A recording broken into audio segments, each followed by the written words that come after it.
What's up, people? We are back with more of Katawa Shoujo. We're playing through the Rin route, and I believe we're going to be playing a part which we've already sort of done, but I think it's gonna go fairly different compared to last time. Because back then we were on a date with Emmy, and Rin was tagging along, you know, when we went on the picnic. Here we're probably on a similar picnic, but things are gonna go fairly different, I imagine. Just because of the circumstances, right? So let us continue. Are you sure you want to go? The weather that has been wonderful for all of June has finally taken a turn for the worse. The leaden clouds drooping over the town look worrisome, and the air feels heavy and still, just like before rain. The forecast says there's a 60% chance of rain this afternoon. Maybe this will mark the beginning of the rainy season. Of course I'm sure. I've been waiting for this all week.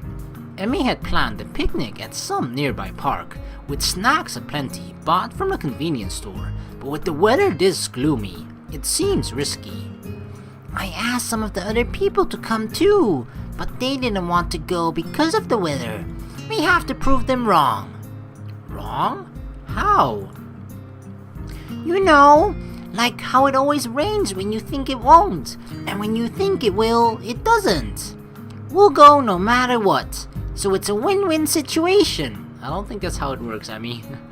I've been going without sweets for weeks because of practice for the track meet, but now I can splurge on anything I want. Nothing is going to stop me now. Oh, Emmy, how I've missed you. I thought you were all about a healthy lifestyle and stuff. Oh, Hisao, you understand so little. There's not a single girl on this planet who doesn't love sweets. This is probably considered her cheat day. I don't like sweets. She doesn't count. Anyway, is this clear? Completely. We will go and eat our fill of sweets. Damn straight we will. I'm going to have to work it off later, but it's so worth it. Emmy seems to be extremely determined about this. She is positively exhilarated, brimming with energy as always, but something seems special today. It looks like she can hardly stop herself from jumping up and down on the spot. Come on! I grasp the wooden handle of the umbrella I bought and start to follow the two girls, who seem to have no qualms about leaving me behind if I keep daydreaming. My umbrella is really fancy, the old-fashioned kind with a curved handle and a metal spike at the end. It used to belong to my grandfather. It looks like an antique, but it's in really good shape, almost as good as new. It's really big too.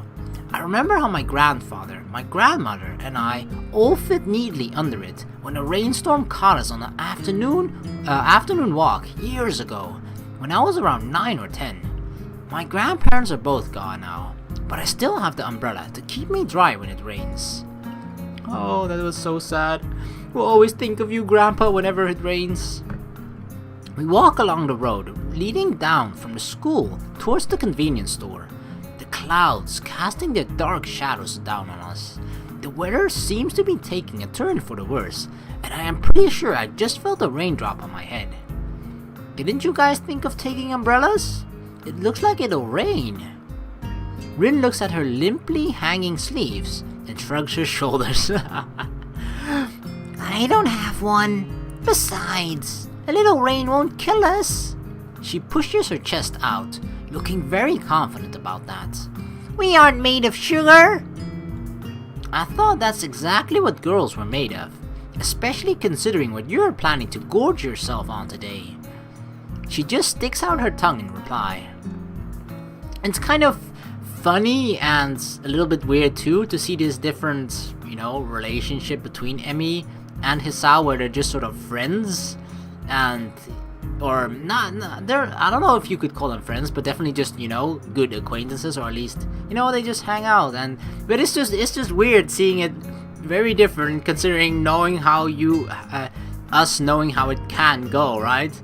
And just seeing the interactions when you're used to different sorts of interactions.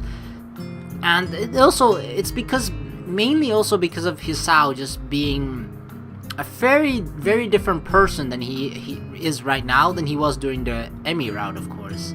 So that's also what perhaps causes some of the weirdness between the interactions. The walk down from the school to the local shopping district is not a long one, but it's not a very short one either. It's all downhill, so our steps roll easily, but time stretches out nevertheless. The distance is right there, in that gray area, where you don't expect the trip to be quickly over with, but you aren't preparing for a long walk either. Like, this already feels so different.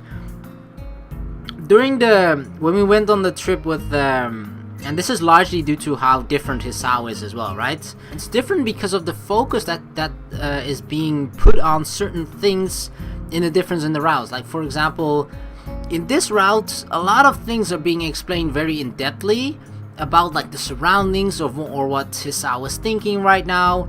Whereas in the Emi route, when we went on this picnic trip, the large of the focus was just, yeah, we went to the picnic. You didn't even see much about the walking there part of it at all, and they were just eating food, and then they were then it started to rain, and then they eventually went to the cafe. Like, that's sort of how it went in the Emi route. But here it's just the type of person that Hisao is probably a person that's kind of similar along the lines of Rin, that just thinks a lot or has a lot of things going on in his head, and therefore this just feels already so different because of that. Like, already the part with the grandpa and the grandma about the umbrella, like, it just seems like it's just a simple umbrella, right? But for some reason that's being explained into detail, and now the walk over to the park or wherever we're going to indulge in our delicious sweetness meal is already also being explained, like, very in-depthly. Thus, the trip is slightly too long to stay comfortably quiet the whole time. The girls don't seem to mind. Rin walks calmly ahead, seemingly lost in thought. I'm kind of worried about starting the conversation, since the last time it didn't end very well for either of us. I haven't exchanged a single word with her since then. Emi, on the other hand, is way too happy about just walking. She seems to literally jump a little on every step, or skips over cracks, or balances on the edge of the sidewalk. Every now and then she comments on something, to which Rin replies in an automatic sounding, nonsensical way that makes Emi giggle a little. As we reach the bottom of the hill, the first raindrops begin to fall. I feel one hit on the top of my head, then two more hit my nose in quick succession. Oh wow, that actually scared me. That thunder. It's not one or two rain clouds anymore. The entire sky has turned shadowy gray, billowing rain clouds swirling right on top of us. Oh shoot!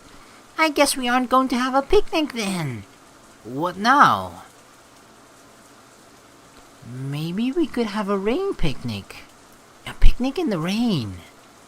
No, we'd all just catch a cold. And I don't like getting me or my snacks wet. Especially the snacks. I kind of like it.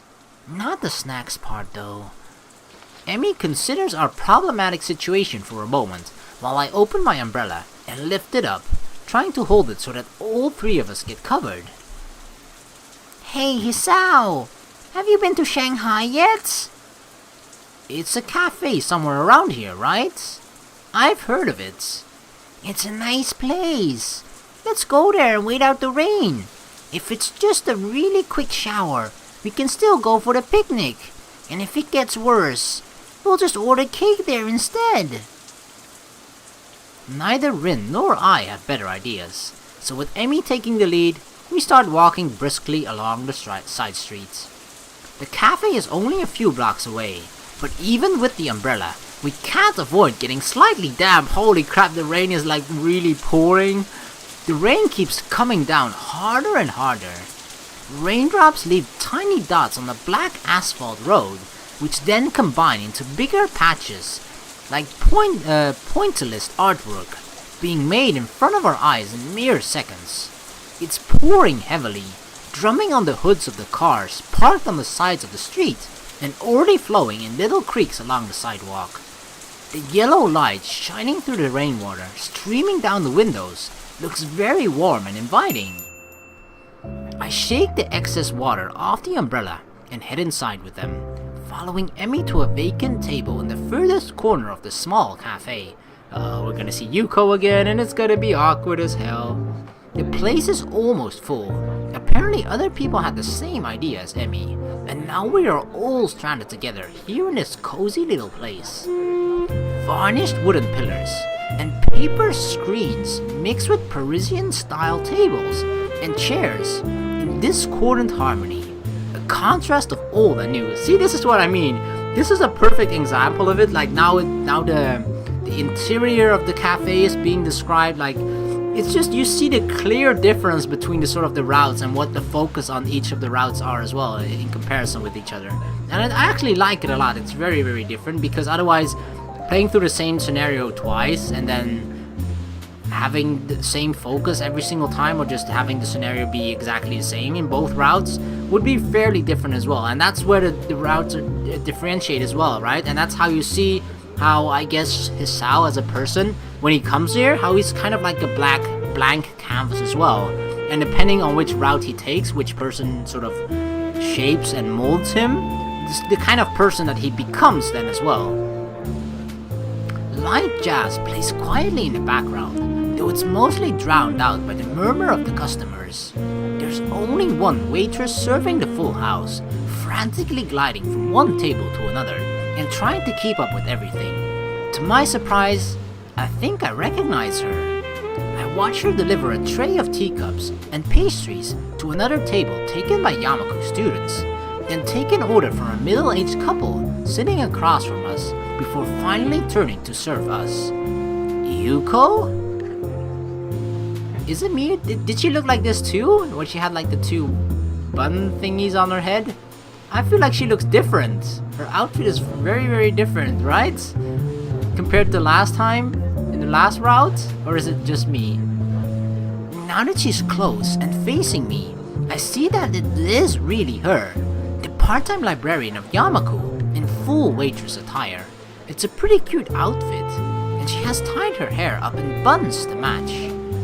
It's a completely different image from her mousy, plain style at her other job. Yuko blinks a few times, looking confused, then remembers what she was about to say something.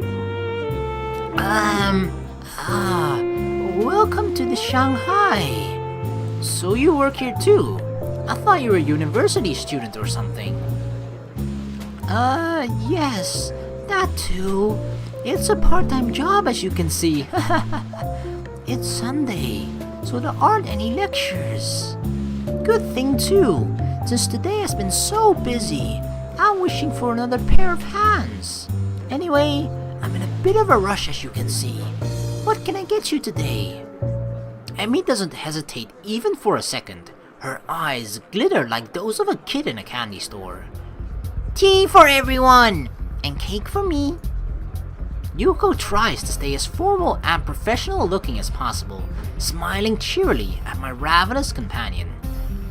Ah, yes! Today we have a choice of strawberry shortcake, raspberry layer cake, or lemon meringue pie. Strawberry! No, lemon!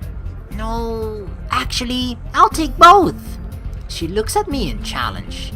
I'll just take the pie. Nothing. Emmy makes a face at Rin, as though she had bitten into a lemon. She's clearly unhappy with her for not joining in.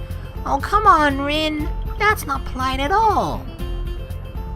Nothing, thank you. That's not what she meant. No, you silly. I meant that you should order something too. I'll take the straw then. My feet are all wet. What?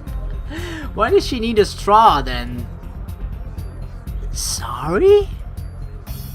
The drinking kind of straw. One, please. Yuko is obviously uncertain of what to think about this. She fiddles with her pen and stationery for a moment, looking like she's about to cry before deciding that we finally finished ordering. Thank you very much. Oh my god, she looks so embarrassed. She bows down a little too deeply and scampers to safety behind the counter. After that ordeal is over with, I have a chance to relax a bit and take a better look at the surroundings. almost every table is occupied by people happy to be out of the rain, thankfully sipping their tea while waiting to dry off. Fragments of grumbling about the lousy weather or discussions over recent homework carry from nearby tables to my ears. Each one overlaps the other, but all are covered by the sound of falling rain. You just notice that he's soaking in the environment and things that is happening around him way more than before, which is really sort of an artist kind of thing to do as well, right? Because the thing that I usually find artists to be very much is very observant, because they're kind of trying to capture life, right? For example, in their painting, they're trying to capture this specific moment or this image that they have of something, and which causes them to be really observant about things. I feel like they're usually, I don't know, I mean obviously it depends on your personality as well, because I wanted to say that you're usually like quiet, but I know some artists that are probably actually very noisy as well. But if there's one thing that I would call them usually, or in general, it would probably be like very observant of their surroundings and everything. After a while, Yuko returns to our table, carrying a tray with a huge teapot, 3 cups, a slice of cake, and 2 slices of pie. She bows again. She slaps the tray onto our tiny table with a clatter, almost sending the teapot toppling over into Rin's lap. We barely recover before she bows again and leaves, hurrying off to serve the other customers. I'm hoping that she's only like acting this way, not because she's embarrassed or something, but because like it's busy and she's the only one working. Emmy has been eyeing her strawberry cake very hungrily all this time, but somehow she managed to contain herself until Yuko was out of sight. She digs in with gusto, while I content myself with pouring tea for everyone and placing the straw in Rin's cup. Rin looks at the way the tea swirls round and round in her white china cup, her eyes half closed, almost like she is being hypnotized. Ooh, look at that delicious piece of pie. I pick up my fork and eye the food in front of me. The pie I got looks perfectly done, a thick layer of meringue atop creamy lemon custard. After having the first bite, I pause, savoring the combination of tangy citrus and smooth, sugary meringue. It's quite good, though a bit too sweet for me. It's very good! She's talking through a mouthful of cake, already halfway through her slice, even though it's not exactly small. I want to taste some of that. Don't we have the exact same pie? Before I get to respond, she strikes out at my delicious pie, takes a piece with her fork, and escapes with it. This is pretty good too. What are you doing? You have a slice of your own. Yeah, but if I started on that before finishing the cake, it'd be rude, don't you think? Her insolence is outrageous, but the gentleman in me allows for no retaliation.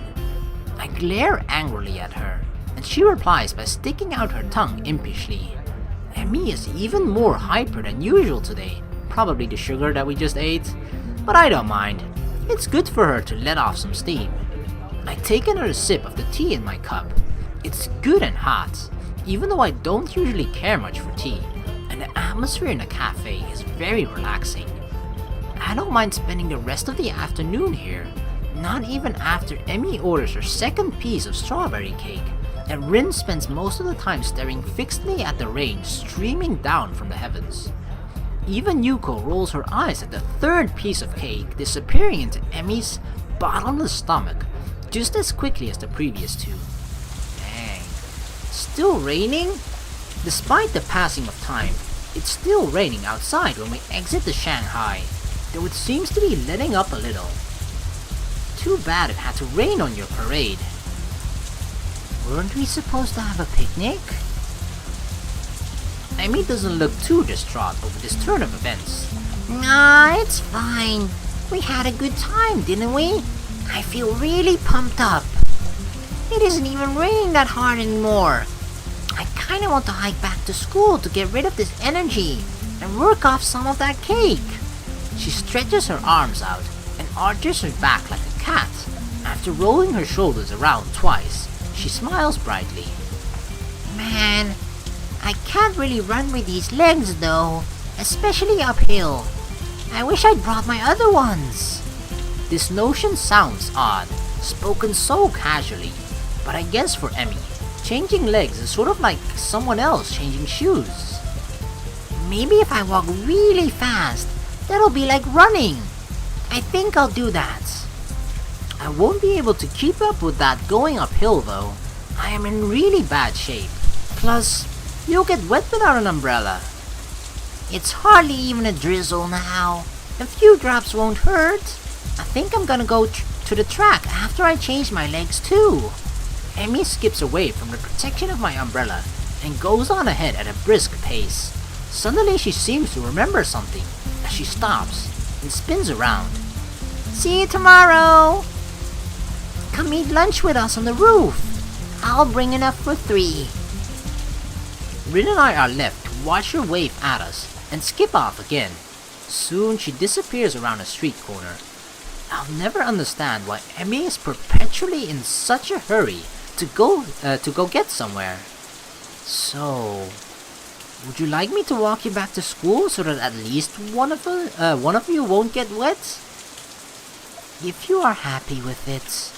It seems neither of us wants to keep alive the strained atmosphere from the argument a few days ago in the art room, which makes me feel relieved. I don't want to bear grudges, and I'm happy that Rin feels the same. Thus it is decided that we are content with each other's company for now, and we start walking in the same direction as Emmy, albeit at a considerably calmer pace. I get a bit closer to Rin. Even though the umbrella is already big enough to shelter us both, I can feel her nearby warmth providing a contrast to the chill of this rainy weather. Why does Hisao look a little bit strange? Like they're both. This definitely captures like Rin and Hisao perfectly together. They're just like, alright. I'm not too close with Rin, but we're content with each other's presence, so we'll just walk side by side, looking in opposite directions. Of course, we're not even looking at each other, barely acknowledging the fact that we're together or something. But you know, we're together, but not really together, but still somewhat together. That's how I feel. Perfectly captures that moment. It's so weird yet so funny at the same time. Raindrops hitting the umbrella make a distinctive sound, playing this staccato melody of rain from nobody in particular. I realize I haven't been outside in the rain in what feels like forever. I inhale, taking in the scent of rain, feeling the weather with all of my senses. The world melts into a blur inside the rain. The colors of the sky have deepened from gray to dark blue, with hues of red added to the mix from the sunlight reflecting off the clouds. The low-hanging sky looks pretty, as if I could reach out my hand and touch it. Have I told you how much I like rain? It's like painting. It makes me feel connected. Almost echoing my thoughts, Rin lets out one of her own. It slips out of her mouth, circling around us gently. Everything looks so soft, like the outline of things just disappear. I like that. It's like the rain is hugging me. Her voice sounds different from usual, more gentle now, and soft. I wonder if it's only because of the rain, or because of the mood the rain brought upon the quiet artist girl. I feel that mood in myself too, enhanced by her words. Yeah, I like rainy weather too. It's nice every once in a while. I wonder what is it about the rain.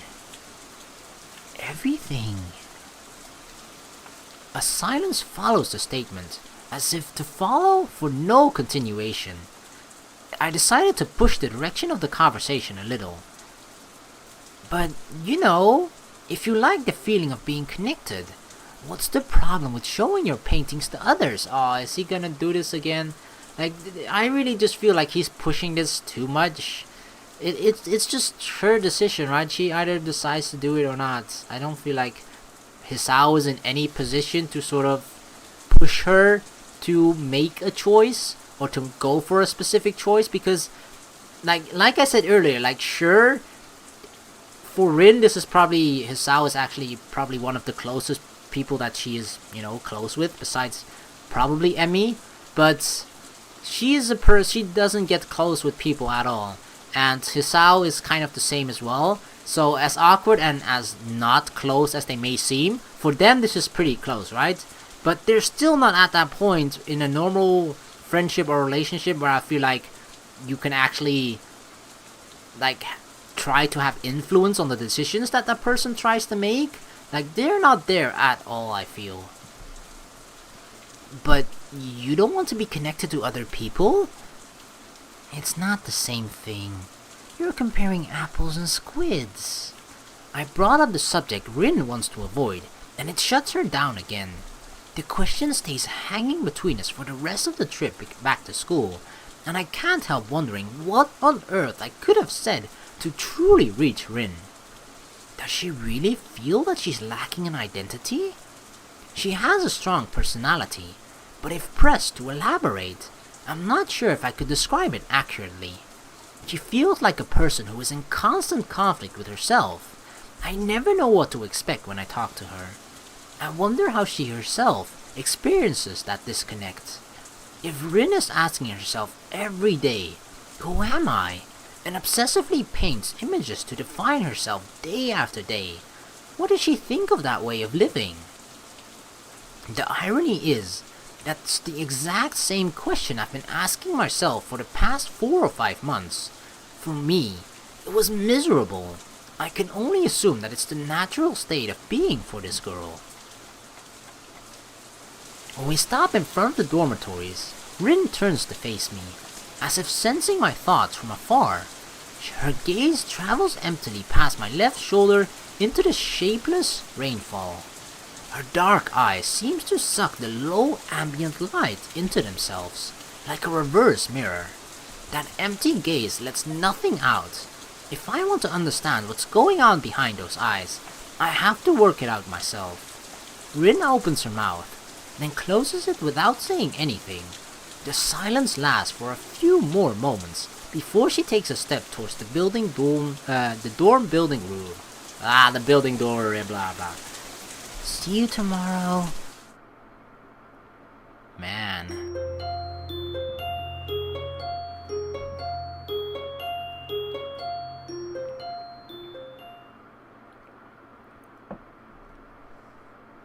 That was definitely a very different side to the picnic. We didn't even get to eat outside. Oh god. Well, I mean, that's just the thing that I noticed. Like, a lot of the conversation, it's not actually people talking out loud, but it's like the thoughts that are being read out or stuff like that, you know? A lot of the monologue is actually inside rather than outside, I feel, for mainly this route, as I've sort of mentioned a couple of times before already. But it's just something that I find really, really interesting, and it's very fitting of, like, this route and the current Hisao with Rin as well. Like, it fits very well, and that's something I just really like to point out about this route. So yeah, this is gonna be the end of this video. Thank you guys very, very much for watching. Please like and subscribe for more, and I'll see you guys in the next video. Later.